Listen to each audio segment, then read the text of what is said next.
રાજ્ય અને દેશમાં કોમી દાવાનળ ભડકી ઉઠવાની દહેશત પણ વાતાવરણમાં તોળાવા માંડેલી.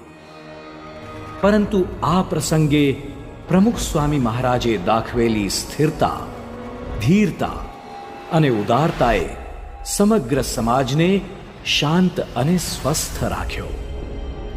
તે જોઈ આખી આલમ અચંબિત થઈ ગઈ.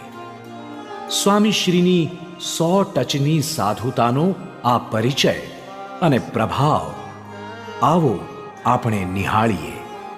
તારીખ 24 સપ્ટેમ્બર 2002, સમય સાંજનો 4:45.